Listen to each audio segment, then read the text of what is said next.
मोदी राजभवन पहुंचे हैं। मौन धरने के बाद गृह मंत्री नरोत्तम मिश्रा ने कहा कि यह पीएम मोदी का नहीं, पूरे देश का अपमान हुआ है। पूरे मामले की जांच होनी चाहिए।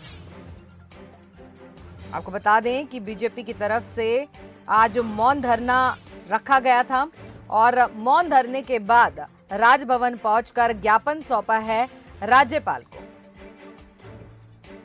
पीएम मोदी की सुरक्षा को लेकर मोदी हमारे अभिमान कार्यक्रम के तहत ये एक मौन धरना बीजेपी की तरफ से रखा गया था भोपाल के अंदर।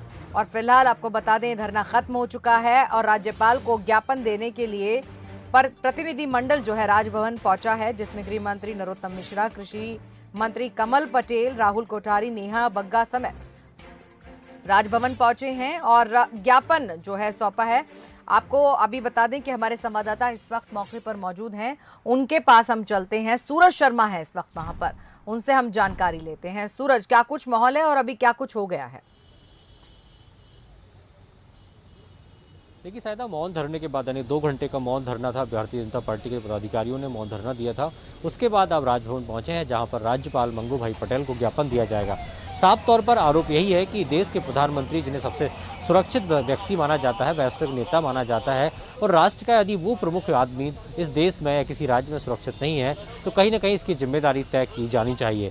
शायद यही वजह है कि जिस तरीके से पंजाब में प्रधानमंत्री नरेंद्र मोदी के काफिले को प्रदर्शनकारियों ने रोका और खासतौर से उस तरीके से प्रोटेस्ट किया जो सोची समझी चाल जिसके बताई जा रही है बीजेपी की तरफ से, कि वहाँ पर किस तरीके से ट्रक खड़े हुए थे, किस तरीके से वहाँ पर प्रदर्शनकारी थे, उन्हें किसान भी कह सकते हैं। कांग्रेस का आरोप है कि वो बीजेपी के पदाधिकारी थे।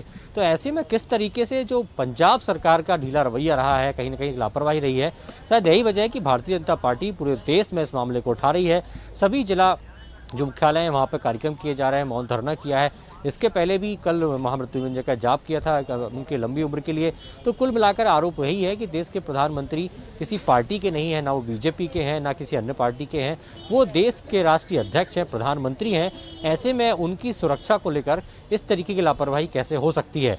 शायद यही वजह है कि इस मामले को लेकर कई राज्यों के जो पूर्व डीजीपीओं ने पत्र लिखा है, सुप्रीम कोर्ट में मामला लगा, आज उसमें सुनवाई हुई। प्रधानमंत्री नरेंद्र मोदी राष्ट्रपति से मिले, रामनाथ कोविंद से मिले, उपराष्ट्रपति वेंकैया नायडू से मुलाकात की। तो कुल मिलाकर बीजेपी का यही आरोप है कि देश के सबसे सुरक्षित व्यक्ति प्रधानमंत्री की सुरक्षा में पंजाब में उस स्थान पर चूक होती है जहां से पाकिस्तान की बॉर्डर कुछ ही किलोमीटर दूर है।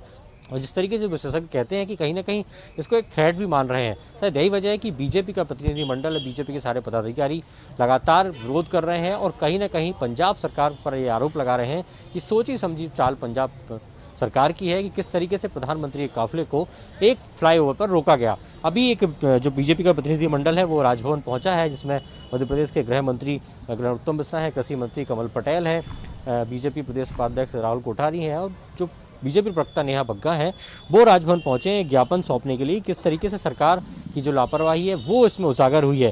हालांकि इस कार्यक्रम में मुख्यमंत्री को भी आना था, लेकिन चूंकि वो हैदराबाद में एक कार्यक्रम में है और राज्यपाल से समय 4 बजे का था, इसलिए मुख्यमंत्री इस कार्यक्रम में शामिल नहीं हो पाए हैं। प्रदेश अध्यक्ष की बात करें तो वो धार में कार्यक्रम है, वहां पर मौन धरने में शामिल हैं।